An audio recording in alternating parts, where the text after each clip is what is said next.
दक्ष प्रजापति की सभी पुत्रियां गुणवंती थीं। फिर भी दक्ष के मन में संतोष नहीं था। वे चाहते थे उनके घर में एक ऐसी पुत्री का जन्म हो जो सर्वशक्ति संपन्न हो एवं सर्व विजयनी हो। अतः दक्ष एक ऐसी ही पुत्री के लिए तप करने लगे। तप करते करते अधिक दिन बीत गए तो भगवती माँ ने प्रकट होकर कहा, मैं तुम्हारे तप से प्रसन्न हूँ। तुम किस कारण तप कर रहे हो? दक्ष ने तप करने का कारण बताया तो माँ बोली, मैं स्वयं पुत्री रूप में तुम्हारे यहाँ जन्म लूँगी। मेरा नाम सती होगा। मैं सती के रूप में जन्म लेकर अपनी लीलाओं का विस्तार करूँगी। माता ने सती के रूप में दक्ष के घर जन्म लिया। सती दक्ष की सभी पुत्रियों में सबसे अद्भुत थी। सती ने बाल अवस्था में ही कई ऐसे अद्भुत आश्चर्यचकित करने वाले कार्य कर दिखाए थे। जब सती विवाह योग्य हो गई तो दक्ष को उनके शादी की चिंता होने लगी।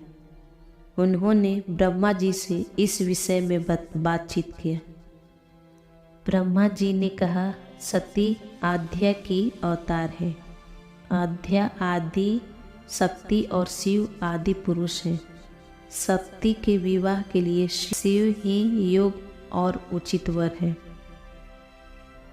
दक्ष ने ब्रह्मा जी की बात मानकर सती का विवाह भगवान शिव के साथ कर दिया।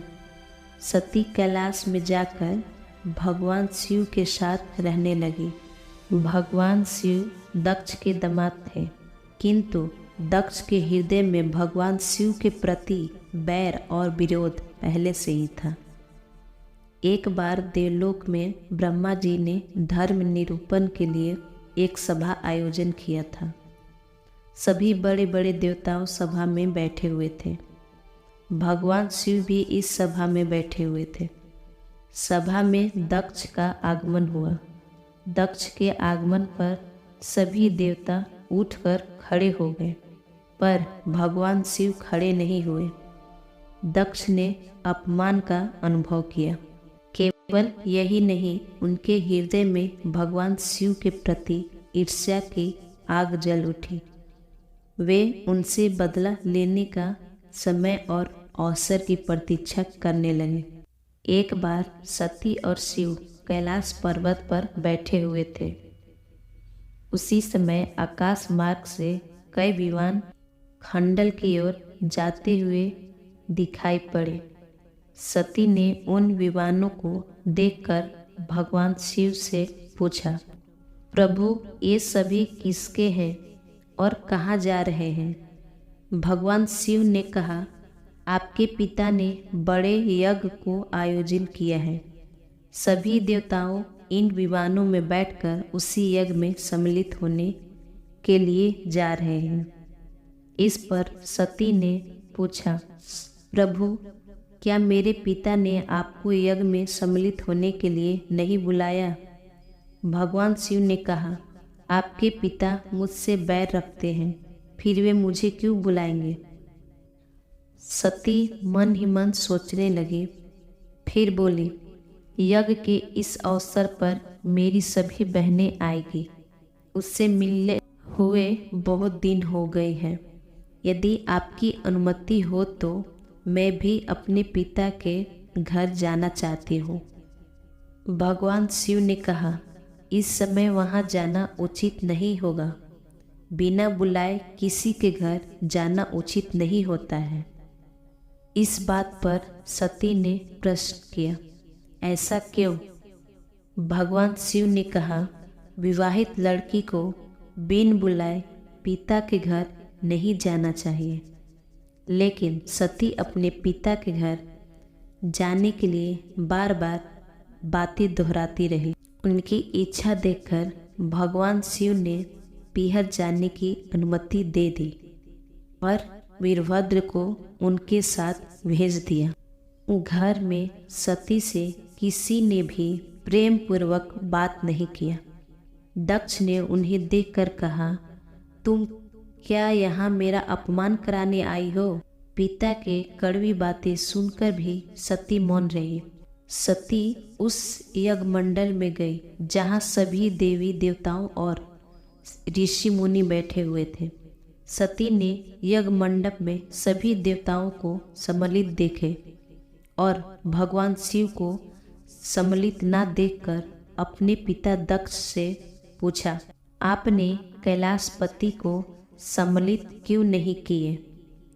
दक्ष ने गर्व से बोला, मैं तुम्हारे पति शिव को देवता नहीं मानता। वह तो भूतों का स्वामी, नग्न रहने वाला और हड्डियों की माला धारण करने वाला है। वे देवताओं के साथ बैठने योग्य नहीं है। यह सब सुनकर सती के नेत्र लाल लाल हो उठे। उन्होंने पीड़ा से तिलमिलाते हुए कहा, ओह, मैं इन शब्दों को कैसे सुन सकती हूँ? मुझे धिक्कार है। वे मेरे स्वामी हैं। जो नारी अपने पति के लिए अपमानजनक शब्दों को सुनती है उसे नरक जाना पड़ता है। मेरे पिता ने मेरे स्वामी का अपमान किया है। मैं अब एक क्षण भी जीवित रहना नहीं चाहती। सती अपनी बातों को समाप्त करती हुई यज्ञ के कुंड में कूद पड़ी। यह देखकर वीरभद्र क्रोध से कांप उठे। वीरभद्र ने देखते ही देखते दक्ष का मस्तक काट कर फेंक दिया। ये बात भगवान शिव को जब पता चला तो वे प्रचंड आंधी की भांति खंडल जा पहुँचे। सती के जले हुए शरीर को देखकर भगवान शिव ने अपने आप को भूल गए। वे सती के प्रेम में हो गए। शिव सती के जले हुए शरीर को कंधे पर रख लिया। वे सभी दिशाओं में भ्रमण करने लगे। वे भगवान शिव की विशुद्धि में अपने चक्र से सती के एक एक अंग को काट कर गिराने लगे। जब सती के सारे अंग कट कर गिर गए तब वो भगवान शिव पुनः अपने आप में आ गए।